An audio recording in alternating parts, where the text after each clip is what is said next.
के नबी आप अंदर तशरीफ लाइए। अल्लाह के नबी जब घर के अंदर तशरीफ लाए तो खजूर के पत्तों की बनी हुई चटाई बिछी हुई थी, उसी चटाई के ऊपर अल्लाह के नबी बैठ गए। कितनी बेइज्जती होती है। औरतें कहती हैं लो साहब इतना अच्छा घर बना लिया, एक सोफा नहीं डाल सकते हो, बाहर के मेहमान आते हैं बेचारे उनको टूटी फूटी कुर्सियों पे बिठाना पड़ता है। अल्लाह के नबी खजूर के पत्तों की बनी हुई चटाई के ऊपर बैठ गए। हजरत उम्मे सलमा कहती हैं मेरे पास तकिया था, तकिया चमड़े का तकिया, उसमें खजूर की छाल भरी हुई थी।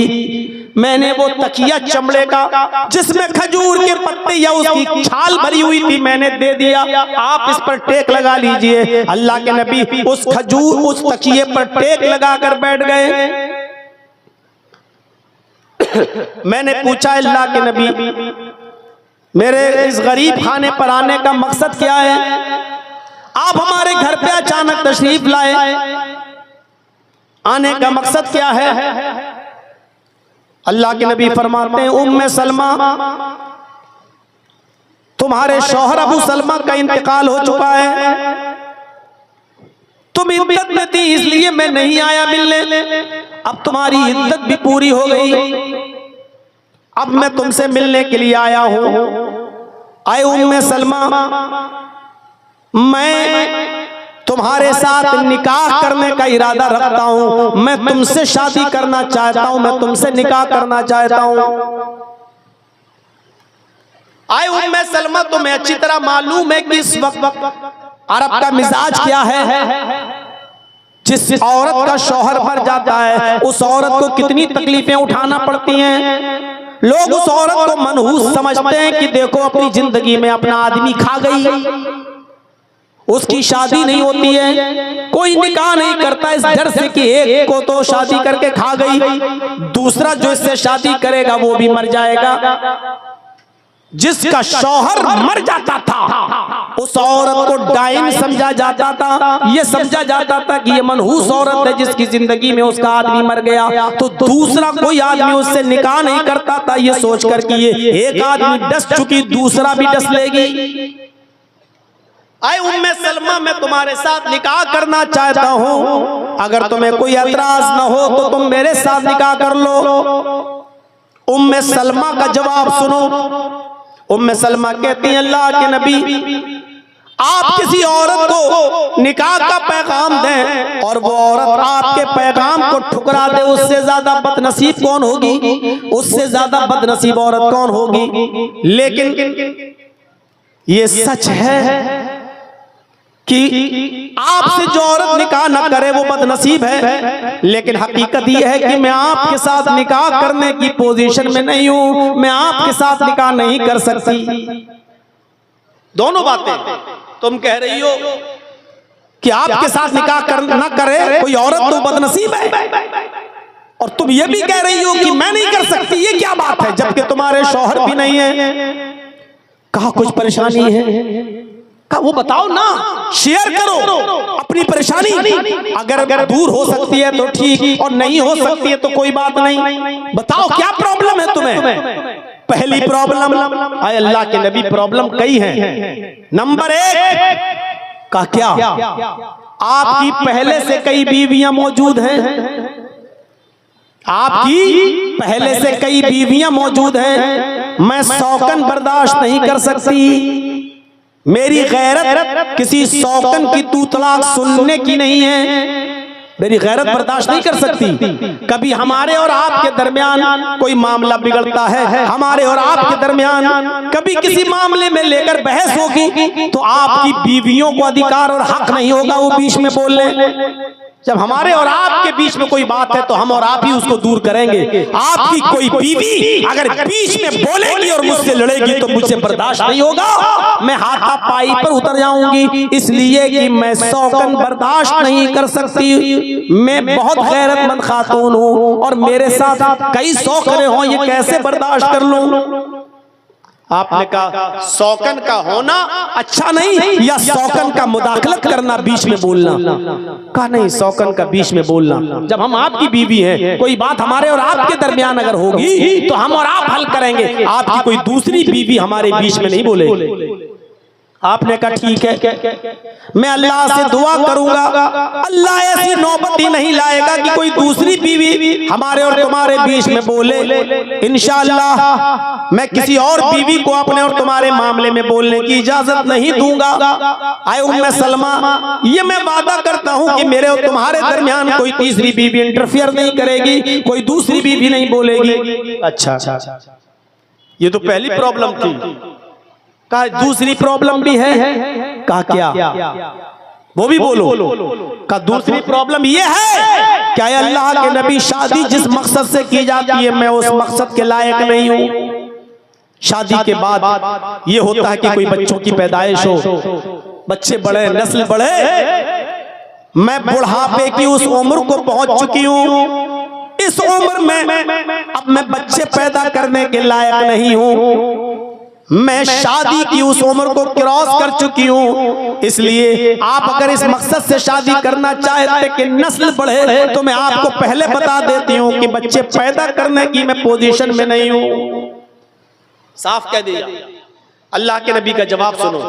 आए उम्मे सलमा, बुढ़ापे की जिस दहलीज पर तुमने कदम रख दिया है, तकरीबन मैं भी उसी दहलीज पर कदम रखे हुए हूँ। तुम जितनी उम्र की हो उतनी उम्र का मैं भी हूँ, लिहाजा उम्र में कोई मसला नहीं है। और शादी में बच्चों की पैदाइश की वजह से नहीं कर रहा हूँ, इस रस्म को खत्म करने के लिए करना चाहता हूँ जो अरब के अंदर है, जो किसी बेवा औरत को शादी करने का अधिकार नहीं देती है। मैं चाहता हूँ कि मैं बेवा औरत को निकाह में ले आऊं, एक बेवा से शादी कर लूं ताकि ये रस्म टूट जाए और लोग बेवा औरतों से निकाह करने लगे और बेवा औरत को भी हक हासिल हो कि किसी शौहर को ढूंढे और आदमी और शादी कर ले, बेवा औरत को भी घर बसाने का हक हासिल हो जाए, इसलिए मैं शादी कर रहा हूं।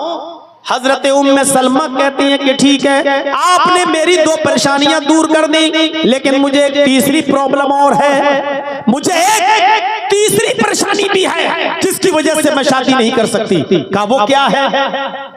और वो आखिरी प्रॉब्लम है। अल्लाह के नबी ने कहा बताओ। कहने लगी, आए अल्लाह के रसूल, मेरे शौहर अबू सलमा का इंतकाल हो गया है, वो अपने बच्चे छोड़कर गए हैं और बच्चे भी काफी बड़े बड़े हो चुके हैं, वो अपने बच्चे छोड़कर गए हैं, आप उससे शादी करना चाहते हैं। अबू सलमा के इंतकाल के बाद उन बच्चों की परवरिश मैं करती हूँ, उन बच्चों को मैं पालती हूँ, उन बच्चों का पालन पोषण मैं करती हूँ, उन बच्चों की किफालत मेरे जिम्मे है। अगर आप ये चाहते हैं कि मैं सिर्फ उम्मे सलमा से शादी कर लूँ और ये बच्चे उम्मे सलमा के मायके वाले संभालें, बच्चों के मामू आए और बच्चों को ले जाएं, बच्चों के नाना आए बच्चों को ले जाएं, ये बच्चे अपने ननियाल में पले, अपने मामू के यहाँ, अपने नाना के यहाँ पले या ददियाल में पले, तो अल्लाह के नबी ये नहीं हो सकता है। ये बच्चे अबू सलमा छोड़ कर गए,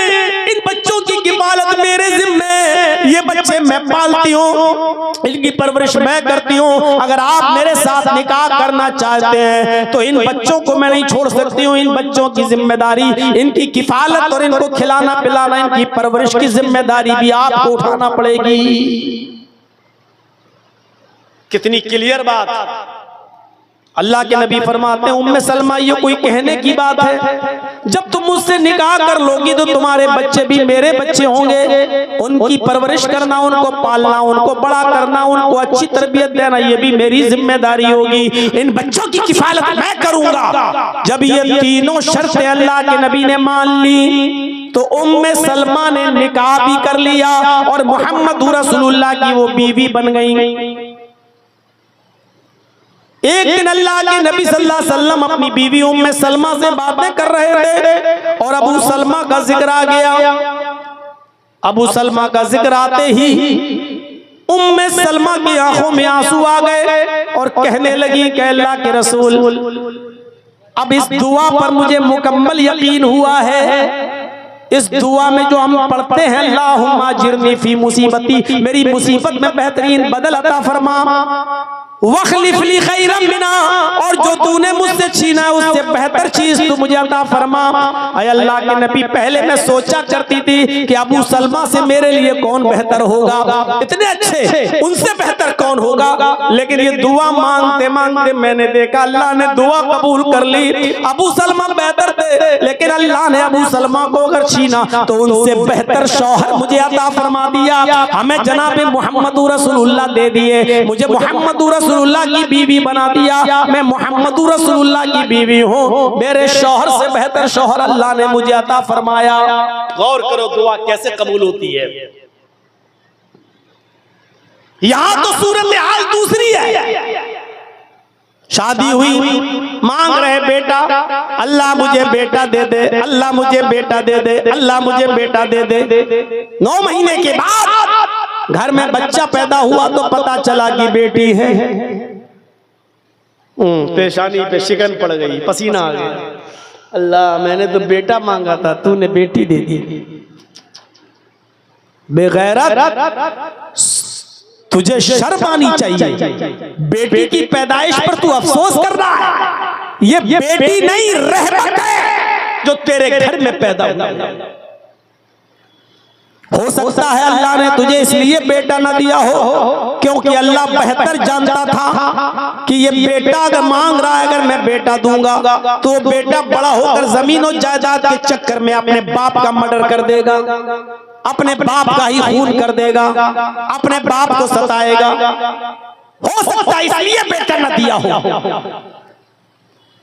यही आदमी बेचारा जिसको बेटा नहीं मिला रोता रहा, परेशान रहा, जिंदगी भर कहता रहा अल्लाह मैंने बेटा मांगा, तूने बेटी दे दी। अभी वो बच्ची बेचारी जवानी की दहलीज पर कदम रखी, 15-16 साल की हुई, अभी शादी नहीं हुई। अचानक बाप का एक्सीडेंट होता है, पैर टूट गया, रीढ़ की हड्डी में चोट लगी, बिस्तर पे पड़ा है। डॉक्टर ने बिस्तर ही पर लेटे लेटे खाने पीने की इजाजत दी, पेशाब और पायखाना करने की इजाजत दी, उठ नहीं सकता। अब ऐसे मौके पर देख रहा है कि मेरी बीवी मेरी गंदगी को हाथ नहीं लगा रही है। मेरा बेटा जो शादीशुदा हो चुका है या बहू वाला है, न उसकी बहू आ रही है न बेटा आ रहा है। ऐसे नाजुक मोड़ पर वो देखता है कि उसकी बेटी आती है, अपने बाप की उस चादर को बदलती है जिस पर उसने पेशाब कर रखा है, एक पॉट लेके आती है और अपने बाप के कमर के नीचे रख देती है। अब्बू जरूरत से फारिग हो जाइए। बाप ने उसी पॉट में लेटरीन की और बेटी आई उसी पॉट को उठाकर फेंक रही है, अपने बाप की गंदगी को साफ कर रही है, उसके कपड़े धुल रही है। यही बाप जो बेटा बेटा चिल्ला रहा था, आज बेटी की तरफ से ये होने वाली खिदमत को देखता तो कहता कि अल्लाह वाकई तेरी कुदरत, वाकई तेरा इल्म वसी है। मैंने तुझसे बेटा मांगा था, लेकिन अगर बेटा होता तो आज शादीशुदा होकर मेरी ये खिदमत नहीं कर सकता था जो मेरी बेटी मेरी खिदमत कर रही है। इस पोजीशन में मेरी बेटी मेरे काम आई। वाकई तू हकीम है, तू अच्छी तरीके से जानता है कि बेटा देना चाहिए कि बेटी देना चाहिए। अंदाजा लगा सकते हैं आप, बेटियां रहमत बनकर आती हैं, रहमत। आप बेटे की पैदाइश पे खुश होते हो? पूरे हिंदुस्तान में जाता हूं तकरीरें करने, और अभी मेरा एक कदम अगर आपके भगैया में है तो अभी दूसरा कदम मेरा कलकत्ता की सरजमीन पर है। कल का प्रोग्राम मेरा मिदनीपुर में है, खड़गपुर से आगे मिदनीपुर। अंदाजा लगाओ कि आज यहाँ है, कल कहां, परसों कहां।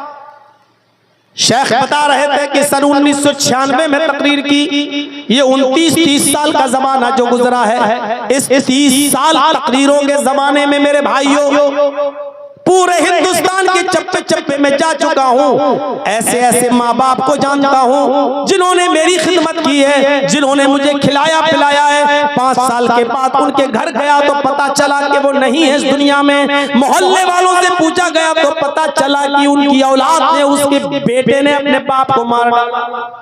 जमीन और जायदाद का झगड़ा हुआ, उसी बंटवारे को लेकर इतना झगड़ा हुआ कि गर्दन दबा दिया। बेटा अपने बाप को मार डाला। आज तक ऐसा किस्सा नहीं सुना कि किसी बेटी ने भी अपने बाप को मारा हो। बेटियां रहमत बनकर आती हैं और आप उनको सहमत समझते हो।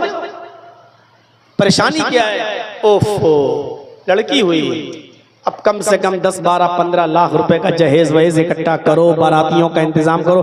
प्रॉब्लम ये है, अब ये 3 अप्रैल को मेरी बेटी की भी शादी थी, यही 3 अप्रैल को, आज 18 अप्रैल है, 16, 17 यानी अब तो 12 बजे के बाद 18, यही 3 अप्रैल को मैंने अपनी बेटी की शादी की। जाइए पूछिए इटावा वालों से और जाइए मंजर देखिए, ना बारातियों का पता था, ना चोरों का पता था, ना डकैतों का पता था, ना हल्दी वाले आए, ना सगाई हुई, न मंगनी लगी, न पक्की कराई हुई, न दहेज जहेज दिया गया, कुछ नहीं। कासगंज इलाका है, जिला कासगंज, लड़का सिविल इंजीनियर है, पढ़ता, जॉब है उसकी दिल्ली में। चंद लोगों पर मुश्तमिल, चंद लोग, गिनती के 10-12 लोग बस आते हैं, मस्जिद में निकाह होता है, दूर से आए थे इसलिए खाना भी खिला दिया गया, दूर से ना आते तो खाने का भी इंतजाम नहीं करता, लड़की वालों के लिए है ही नहीं कि वो खाना खिलाएं। क्यों खिलाएं? चूंकि 150 किलोमीटर से चल के आए थे इसलिए खाने वाने का इंतजाम किया। मगरिब के बाद निकाह हुआ और इशा के बाद रुखसती कर दी। ना एक वीडियो बनी, ना बाराती आए, ना मैंने कोई खाना बनवाया, ना पकवान किया। मैंने खुद अपने मोहल्ले के लोगों को भी नहीं बुलाया, मैंने अपने सगे खाला खालुओं को नहीं बुलाया, मामुओं को नहीं बुलाया। लड़की वाले की जिम्मेदारी ही नहीं है। इस बात को मंजर आम पे बोल रहा हूँ, रिकॉर्ड हो रहा है और ये तकरीर पूरी दुनिया सुनेगी, हमारे इटावा वाले भी सुनेंगे। अगर झूठ बोलूंगा मेरे भाइयों तो मेरी गिरफ्त भी होगी और कहेंगे लोग देखो ये जलसों में झूठ बोलता है। एक सबूत कोई नहीं दे सकता है कि मैंने दहेज दिया हो, मैंने बारात बुलाई हो और लाइटें लगी हो, खेमे लगे हो, पर्दे लगाए गए हो, मैंने भी शादी की। जो तकरीरों में बोला मैंने वैसे करके दिखाया। अब आप अपने इलाके के मौलवियों पे नजर रखो और देखो कि ये अपनी बेटियों की शादी कैसे करते हैं, ये अपने बेटों की शादी कैसे करते हैं। आप नजर रखो और मौलवियों पे भी नजर रखो कि ये गैर शादीशुदा ये कैसे शादी करता है। देखो इस 30 साल की जिंदगी में कितनी इस्लाह हुई, आप गौर करें। आप लड़के ही मारते हैं अपने माँ बाप को, लड़कियां नहीं। हाँ मौलाना साहब, लड़की पूरे खानदान का नाम डुबो देती है, ये सच है, आप सही कह रहे हैं। आपको उस वक्त तकलीफ होती है जब आपके घर में कोई लड़की पैदा हुई, बड़ी हुई और आप जहां शादी करना चाहते हैं वो लड़की तैयार नहीं, वो दूसरी जगह शादी करना चाहती है, किसी गैर आदमी से निकाह करना चाहती है। और ऐसा भी हो सकता है कि वो किसी गैर मुस्लिम से शादी करना चाहती हो। अब आपके सर घूमते हैं कि अब क्या होगा, और जब वो किसी गैर के साथ भागती है तो आप कहते हैं कि अच्छा था ये पैदा होते ही मर जाती है। तो इसमें लड़की का कसूर नहीं है जो भाग रही है किसी गैर के साथ, इसमें कसूर है आपकी तरबियत का, इसमें कसूर है आपकी परवरिश का। आपने अपनी बेटी को वो तरबियत ही नहीं दी, क्यों गई गैर मुस्लिम के साथ, क्यों भागी वो किसी मुसलमानी के साथ, लेकिन भागकर शादी क्यों की, क्यों? इसमें गलती आपकी रही, आपने उसको एंड्रॉइड मोबाइल दे दिया। ले बेटी 30,000 का मोबाइल है ओप्पो का, ले विवो का, ले सैमसंग का, सिम भी दे दी, नेट पैक भी डाल दिया। अब वो आपकी बेटी चला रही है, फेसबुक भी चला रही है, मैसेंजर भी चला रही है, व्हाट्सएप भी चला रही है। पढ़ने के लिए भी आपने ऐसा स्कूल उसका चॉइस किया जहां लड़के और लड़कियां दोनों बैठ के पढ़ रहे हैं। इंटरवल में स्कूल की कैंटीन में बनी हुई होटल पे लड़के और लड़कियां दोनों बैठकर चाय पी रहे हैं। अब तेरी लड़की किसी गैर के साथ भागेगी नहीं तो क्या तेरी आरती उतारेगी? तरबियत आपने गलत दी तो लड़की फिर उसका कसूर क्या है? हजरत मरियम मस्जिद के मेहराब के अंदर मौजूद है और उनके पास बेमौसम फल आ जाता है। हजरत मरियम के पास बेमौसम फल आ जाता है, जिस फल का मौसम नहीं वो। हजरत जकरिया ने देखा ये फल, कहने लगे आए मरियम ये फल कहां से आए तेरे पास? अन्ना लके हाजा, आए मरियम ये फल तेरे पास कहां से आए? सेब का मौसम नहीं, सेब कहां से आया? आम का मौसम नहीं, आम कहां से आया? लीची की फसल नहीं, लीची कहां से आई? अंगूर का मौसम नहीं, अंगूर तेरे पास कहां से आ गया? आए मरियम ये फल कौन लाया तेरे पास? हजरत मरियम जवाब देती हैं, क़ालत हुआ मिन इंदिल्लाह, आए मेरे सरपरस्त, आए मेरी परवरिश करने वाले, मुझे खिलाने पिलाने वाले, मेरा ख्याल रखने वाले, आए ज़करिया ये तमाम की तमाम नेमतें अल्लाह के पास से आई हैं, कोई फरिश्ता रख कर गया है। आप गलत ना समझो, मेरा किसी लड़के के साथ कोई गलत ताल्लुक नहीं है, ये कोई मुझे ताल्लुक में नहीं दे गया, कोई लड़का नहीं दे गया, ये सारी नेमतें मुझे अल्लाह की तरफ से मिली हैं। हजरत ज़करिया ने कैसी परवरिश की थी और उससे पूछ रहे हैं ये फल कहां से आया? किससे? ज़करिया किससे पूछ रहे हैं? मरियम से। कौन मरियम?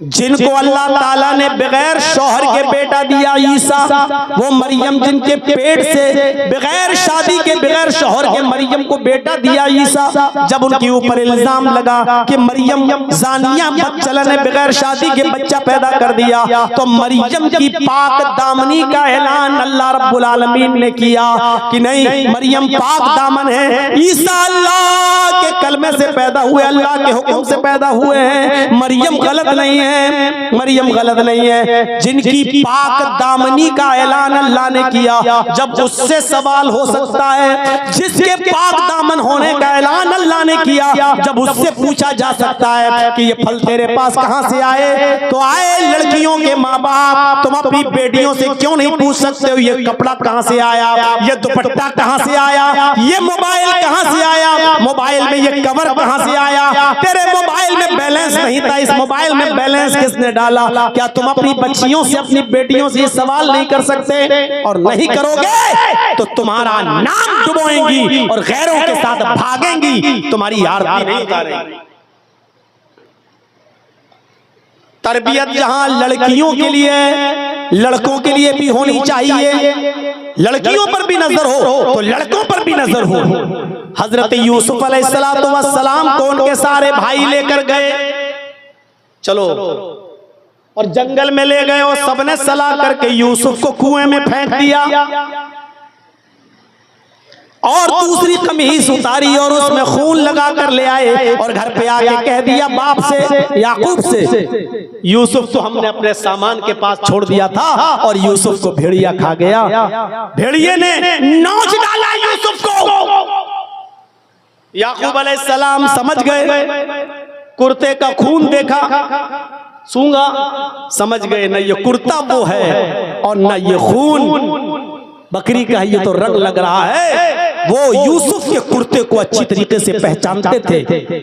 इन लोगों ने, भाइयों ने यूसुफ को जब फेंका तो कुर्ते समेत फेंका, लेकिन जब कुएं में फेंक दिए तो बाद में याद आया कि अब बाप को सबूत क्या देंगे, तो एक दूसरी कमीज, दूसरा कपड़ा उसी रंग का खरीद के उसमें रंग लगा लाए, कलर लगा लाए, बिदमिन का झूठा खून लगा लाए और अपने बाप को पेश किया। लेकिन बाप ने कुछ नहीं कहा, वो समझ गए न कमीज वो है न खून असली है। लेकिन बेटों से कुछ नहीं कहा, सब्र करते रहे, सब्र करते रहे और अपने बेटे के लिए दुआ मांगते रहे। और इधर हाल ये हुआ कि यूसुफ अलैहिस्सलाम को एक काफिला आया, उसको पानी निकालना था, कुएं में उसने डोल डाला और जब खींचा तो यूसुफ अलैहिस्सलाम उसी डोल में बैठ गए।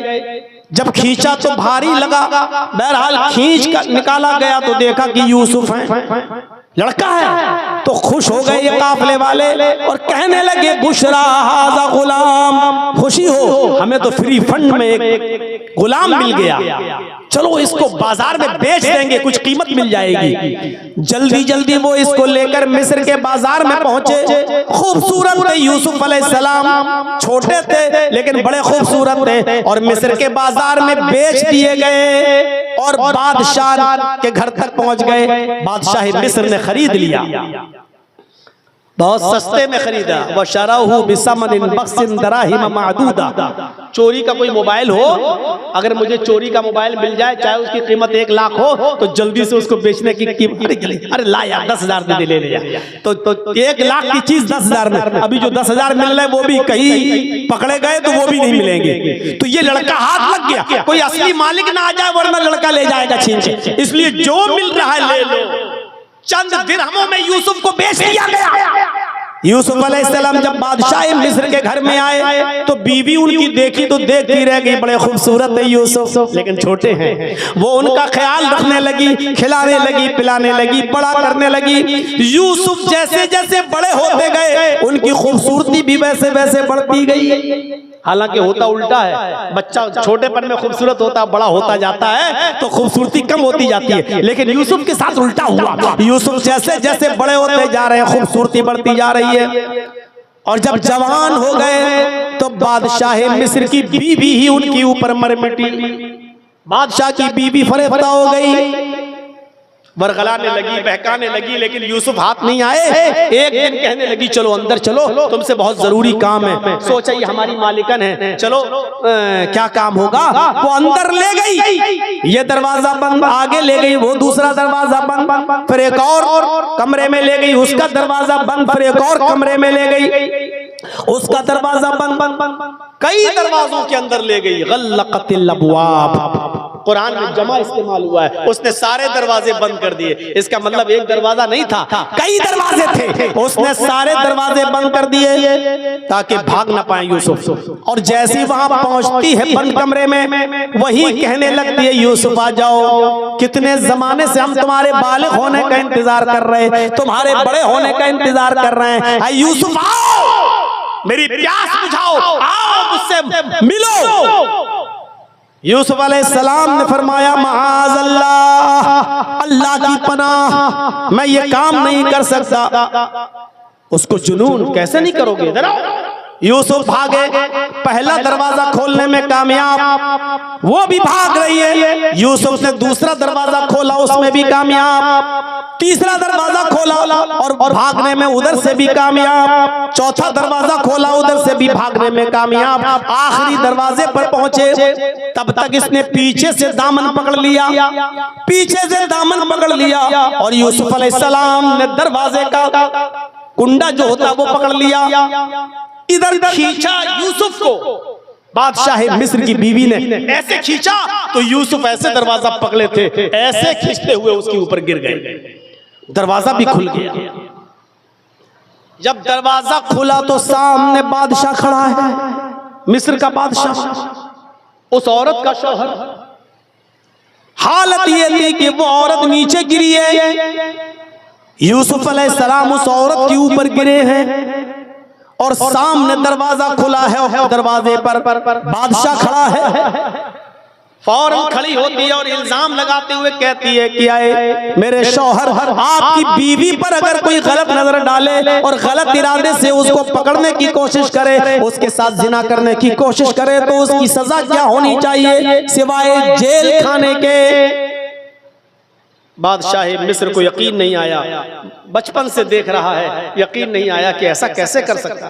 कहा ठीक है जेल में तो जाएगा, लेकिन पहले मुकदमा चलेगा, अदालत से साबित तो हो जाए।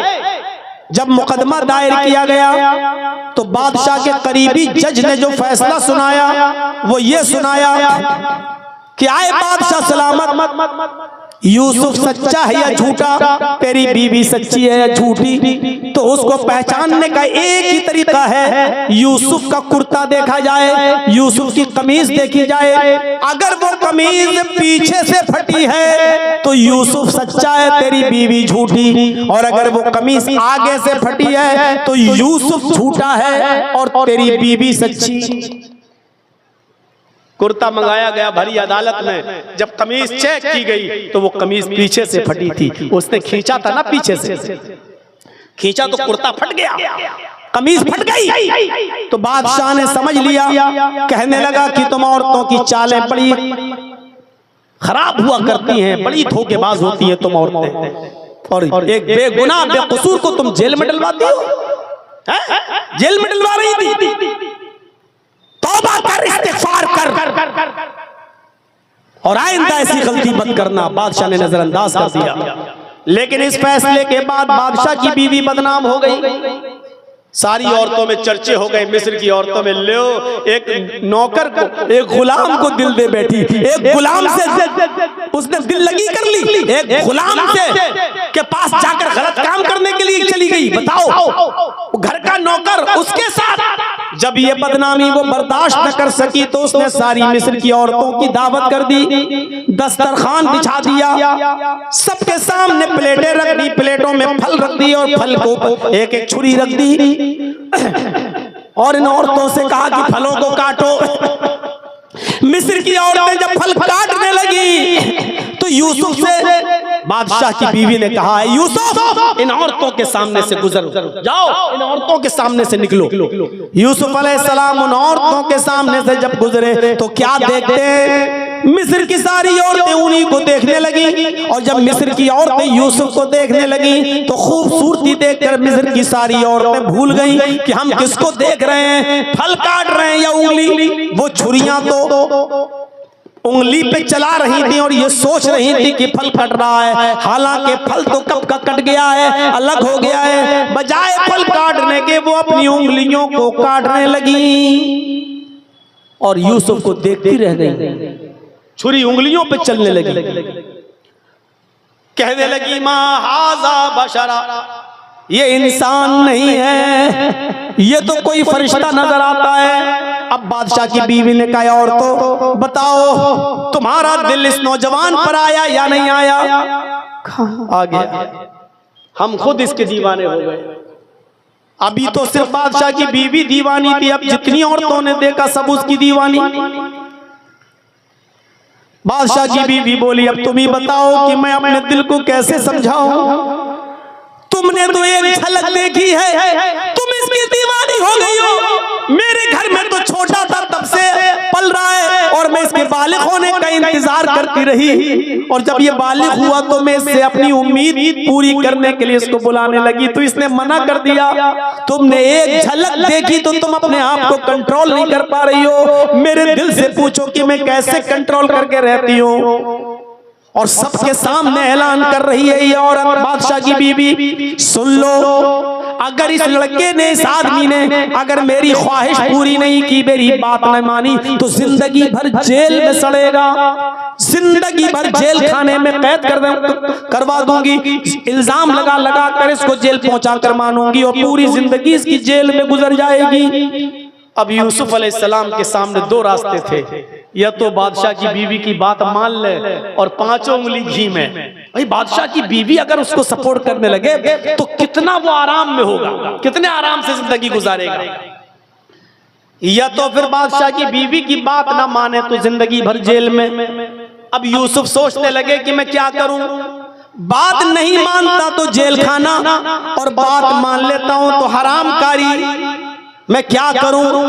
अपनी नजरें आसमान पे डाली और कहा, अल्लाह इन दो रास्तों में मैं जिस रास्ते को पसंद करता हूं वो तुझसे मांग रहा हूं। रब्बिस्सिज्नु अहब्बु इलैया मिम्मा यदऊननी इलैहि, आय अल्लाह मैं जेल में रहना ज्यादा पसंद करूं रहूंगा, लेकिन वो काम नहीं करूंगा जिस काम की तरफ ये औरत मुझे बुला रही है, और ये मिस्र वालियां मुझसे गलत काम लेना चाहती हैं, मैं वो काम नहीं करूंगा। इससे बेहतर है कि मेरी पूरी जिंदगी जेल में गुजर जाए। यूसुफ अलैहिस्सलाम ने परेशानी वाला रास्ता उठाना गवारा कर लिया कि मैं जेल में जाऊंगा।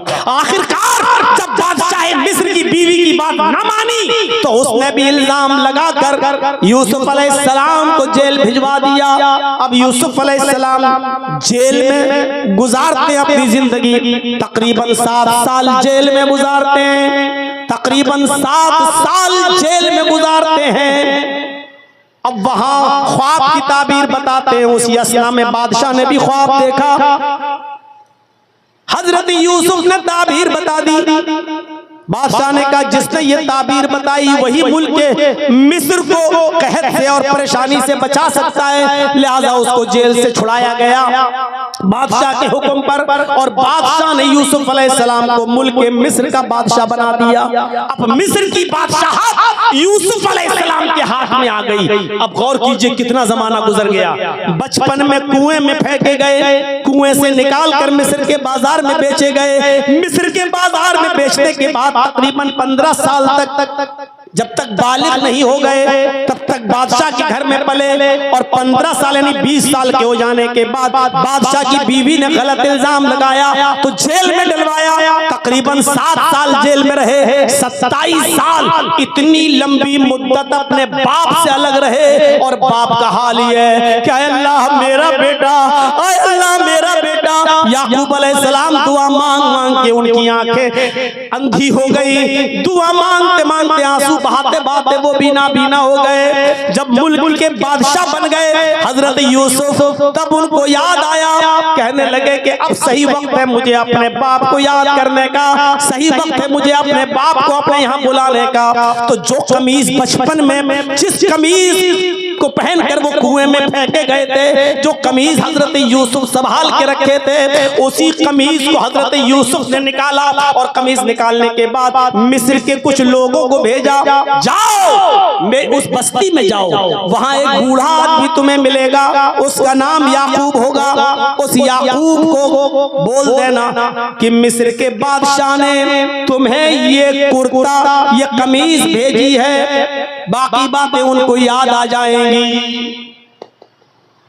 मिस्र के कुछ लोग यूसुफ का कुर्ता लेकर जब दूसरे मुल्क पहुंचे और वहां याकूब अलैहिस्सलाम से मिले, अभी तक इन लोगों को ये नहीं मालूम था कि यूसुफ से हमें जहां भेजा है वो यूसुफ का बाप है और यूसुफ उसका बेटा है। अभी किसी को नहीं मालूम, बादशाह को भी नहीं मालूम। जब ये लोग मिस्र से चलकर उस मुल्क में आए जहां याकूब रहते थे और याकूब अलैहिस्सलाम से मुलाकात की, तो कहा कि मिस्र के बादशाह ने ये कुर्ता आपको दिया है।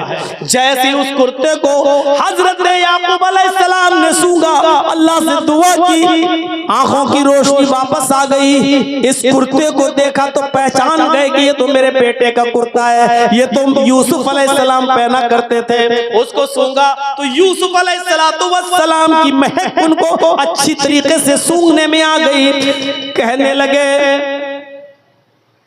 ये कुर्ता तुम्हें किसने दिया? कहा बादशाह ने। कहा उसका नाम क्या है? कहा यूसुफ। तो याकूब अलैहिस्सलाम ने कहा क्या वो जिंदा है? कहा हाँ। जो सवाल किया उस सवाल को सुनिएगा मेरे साथियों। आए मिस्र वालों, कैफ तरकतहू, तुमने यूसुफ को किस हाल में छोड़ा, कैसे छोड़ा, कहां छोड़ा, किस पोजीशन में छोड़ा? पहला सवाल किस हाल में? मिस्र वालों ने कहा किस हाल में? किस हाल में पूछते हो? तारा को तो मलिका मिस्र। अरे उसके तो मजे ही मजे। इस वक्त वो मिस्र का बादशाह है। इस वक्त यूसुफ मिस्र का बादशाह है। तरकतहू मलिका मिस्र, मैंने मुल्क मिस्र के बादशाह की हालत में छोड़ा है। याकूब अलैहिस्सलाम के आंखों में आंसू आ गए और रोते हुए कहते ला अस्अलुकुम मन हाज़ा, मेरे पूछने का ये मतलब नहीं कि वो बादशाह है, गवर्नर है, क्या है, ये नहीं पूछना चाहता हूं मैं कि वो क्या है, ये मत बताओ मुझे कि वो क्या है। अस्अलुकुम अन अय्यि दीन तरकतहु, मैं ये जानना चाहता हूं कि यूसुफ को तुमने किस दीन पर छोड़ा है, किस दीन की वो किसकी इबादत करते हैं, उनका काम क्या है। यूसुफ इतने बड़े हो गए, मुल्क के मिस्र के बादशाह बन गए, कहीं अय्याश तो नहीं, जिनाकार तो नहीं, क्योंकि आजकल अय्यारों, मक्कारों, अय्याशों और नाजायज और गलत लोगों के हाथों ही में हुकूमत आती है। कहीं यूसुफ गलत तो नहीं है। किस दीन पर तुमने उनको छोड़ा। मिस्र के लोगों ने जो कुर्ता लेकर आए, कहने लगे कि हमने उनको इस हाल में छोड़ा कि वो ला इलाहा इल्लल्लाह पढ़ते हैं, वो इस बात का इकरार करते हैं कि अल्लाह के अलावा कोई माबूद नहीं, और इसी कलमे की तरफ लोगों को बुलाते हैं, एक अल्लाह की इबादत का हुक्म देते हैं और नमाज कायम करते हैं, नमाज पढ़ते हैं। इसी दीन के ऊपर हमने उनको छोड़ा है। मेरे भाइयों, पूरा वाक़या बताने का मतलब यह है कि इतनी लंबी मुद्दत के बाद जब याकूब अलैहिस्सलाम को पता चला कि मेरा बेटा जिंदा है, तो इस बात को सुनकर खुश नहीं हुए कि मेरा बेटा मुल्क मिस्र का बादशाह बन गया, बल्कि खुशी उनको तब हुई जब उन्होंने ये सुना कि मेरा बेटा एक अल्लाह की तरफ लोगों को बुलाता है और एक अल्लाह की इबादत करता है।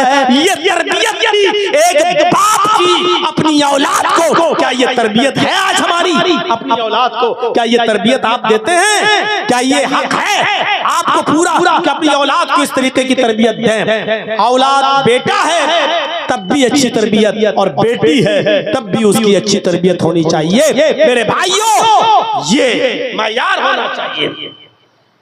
आज क्या दूसरों के साथ जा रहे हैं, दूसरों के साथ भाग रही हैं, दूसरों के साथ, और जाइए महाराष्ट्र का रिकॉर्ड देखिए, 3 लाख लड़कियों की एप्लीकेशन कोर्ट में पहुंची हुई है, 17-16 साल की लड़कियों की। अभी मेरे बालिग होने में 1-2 साल बाकी है। जब मैं बालिग हो जाऊं, मैं अपनी मर्जी से फला इब्ने फला के साथ शादी करूंगी, गैर मुस्लिम लड़के से। मेरा बाप और मेरा भाई इंटरफियर करे तो उसको कोई इंटरफियर का हक नहीं होगा, क्योंकि अभी मेरी उम्र 17 है। जब मैं 18 साल